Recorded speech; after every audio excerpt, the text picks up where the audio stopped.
besar dan semua berjalan dengan normal. Tapi tiba-tiba merasa kurang hanya karena scroll Instagram. Kita buka media sosial dan kita melihat orang-orang posting pencapaian mereka. Ada yang lolos internship di perusahaan besar, ada yang lolos exchange ke luar negeri, bahkan ada yang udah punya bisnis sendiri. Tanpa sadar, kita mulai berpikir dan mempertanyakan kepada diri kita sendiri. Lah, aku ngapain aja ya selama ini? Aku kok kayaknya gini-gini aja? Aku ketinggalan gak sih? Halo semuanya, perkenalkan saya Asopari Nadia dari Teknik Industri Angkatan 2023 dan pada video kali ini ingin sedikit membahas mengenai fenomena yang sangat berkaitan dengan kehidupan mahasiswa, yaitu FOMO dan bagaimana hubungannya dengan quarter life crisis di usia 20-an. Sebelum kita lanjut lebih dalam, kita bahas terlebih dahulu apa itu FOMO dan quarter life crisis. FOMO atau Fear of Missing Out adalah rasa takut atau rasa cemas yang muncul ketika kita melihat kehidupan orang lain yang seolah-olah sudah lebih sukses dibandingkan kita. Perasaan ini muncul bukan karena kehidupan kita yang buruk, tetapi karena cara kita melihat kehidupan orang lain. Di masa sekarang ini, sosial media itu menampilkan versi terbaik dari kehidupan seseorang. Apa yang kita lihat di Instagram, TikTok, ataupun LinkedIn itu sebenarnya bukan keseluruhan cerita, tetapi adalah sepenggalan kecil yang sudah dipilih, disusun, dan diperlihatkan sedemikian rupa sehingga terlihat sempurna.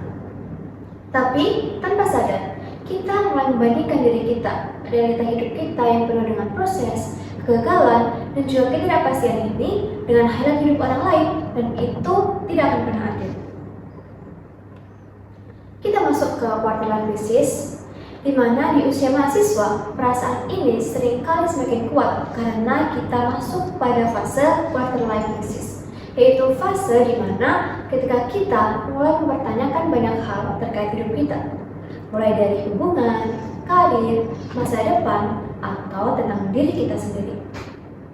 Kita mulai bertanya-tanya, aku sebenarnya mau jadi apa sih?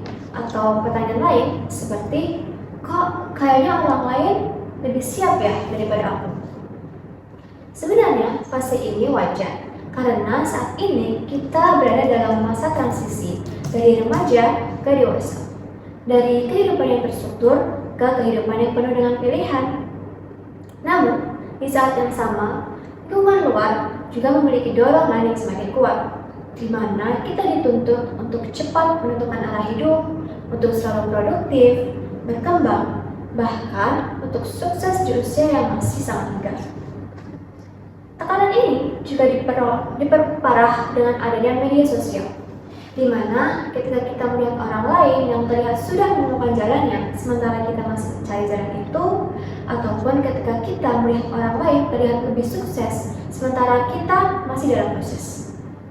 Nah, dari situlah muncul dorongan untuk selalu mengejar, untuk tidak tertinggal, dan mengerjakan apa yang orang lain kerjakan. Dan mulai dari sini, kita mulai menjalani hidup kita bukan berdasarkan apa yang ingin kita capai, tetapi berdasarkan dari orang lain capai. Lalu, apa sih hubungan quarter life crisis ini dengan FOMO? Sebenarnya dua hal ini itu memiliki hubungan yang kuat, di mana pada masa quarter life crisis itu muncul ketika kita bingung ataupun ragu untuk menentukan arah hidup, dan di saat itu kita belum benar-benar memahami diri kita sendiri, sehingga saat itu kita juga dituntut untuk mengambil keputusan yang besar. Nah, di kondisi seperti ini, FOMO juga menjadi pemicu tambahan, di mana ketika kita lagi bingung, kita melihat orang lain yang lebih sukses ataupun lebih punya arah yang lebih jelas, kita jadi semakin merasa tidak aman dan merasa semakin tertinggal. Kita yang belum yakin dengan jalan kita sendiri akan cenderung untuk membandingkan diri kita dengan orang lain, sehingga FOMO itu muncul dari luar diri kita, sedangkan quarter life crisis itu berasal dari internal diri kita. Dan dua hal ini cukup berkaitan erat dan akan bisa membuat kita selalu merasa kurang, padahal sebenarnya kita juga sedang bertumbuh. Lalu, apa aja sih dampak dari FOMO? Secara psikologis, FOMO itu dapat meningkatkan kecemasan sosial, stres, bahkan juga depresi. FOMO juga dapat meningkatkan gangguan tidur karena seseorang cenderung akan melakukan scroll sosial media secara berlebihan. Selain itu, FOMO juga dapat menurunkan produktivitas karena fokus kita akan terpecah. Nah, ketika kita terus-menerus membandingkan diri kita dengan orang lain, kepercayaan diri kita perlahan juga akan menurun dan kita akan merasa tidak cukup baik, tidak cukup pintar, bahkan tidak cukup sukses daripada orang lain. Padahal pada kenyataannya, kita hanya sedang berada di timeline yang berbeda dengan orang tersebut. Lalu, FOMO juga akan meningkatkan dan membuat kita untuk rentan overthinking.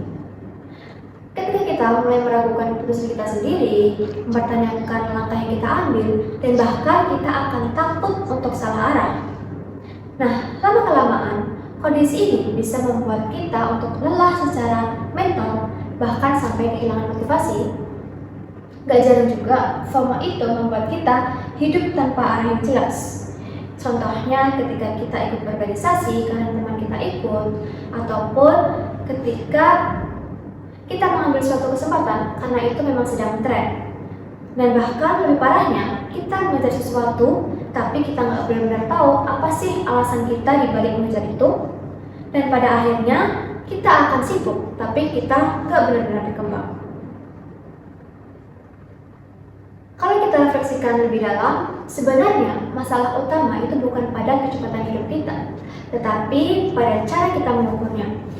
Di mana kita seringkali menganggap bahwa hidup itu merupakan satu perlombaan dengan satu garis finish yang sama untuk semua orang. Nah, dalam psikologi sosial, perasaan tertinggal ini muncul karena adanya perbandingan horizontal, yaitu kecenderungan untuk membandingkan diri kita sendiri dengan orang lain yang berada di sekitar kita. Sehingga pada dasarnya kita tuh merasa tertinggal, tetapi bukan karena kita gagal, tapi karena orang lain itu terlihat lebih cepat daripada kita. Lalu, bagaimana sih cara kita mengatasi FOMO ini dan keluar dari fase tersebut? Yang pertama adalah kita harus menyadari bahwa hidup itu tidak berjalan dalam satu jalur yang sama. Bahwasannya setiap orang itu punya proses, waktu, dan perjalanan yang berbeda. Ada yang menemukan jalan yang lebih cepat, ada juga yang membutuhkan waktu yang lebih lama untuk menemukan jalan tersebut. Dan dua-dua itu tidak ada yang salah. Lalu, langkah yang kedua adalah menghindari standar sosial sebagai ukuran pencapaian hidup. Di mana seringkali kita harus mematok waktu kapan kita harus sukses atau kita harus mencapai sesuatu di waktu tertentu. Sehingga standar ini sebenarnya bukan berasal dari diri kita sendiri, tetapi dari tekanan luar yang kita serap tanpa sadar. Langkah yang ketiga adalah fokus pada progres nyata, bukan pada progres yang ada di sosial media. Nah, progres nyata ini bisa contoh kecil seperti dengan meningkatkan kemampuan, memperbanyak pengalaman, ataupun merubah cara berpikir kita untuk menjadi lebih matang. Selain itu, kita juga perlu untuk belajar membatasi diri sendiri dalam mengonsumsi hal-hal di sosial media. Bukan seharusnya kita berhenti sepenuhnya, tetapi kita bisa lebih selektif dan tahu cara untuk meresponnya. Lalu, yang keempat adalah kita harus mulai menghargai proses yang tidak terlihat. Karena tidak semua pertumbuhan itu bisa dilihat dari luar. Kadang yang berkembang itu adalah dari cara kita berpikir, cara kita memahami diri sendiri, atau cara kita menghadapi masalah.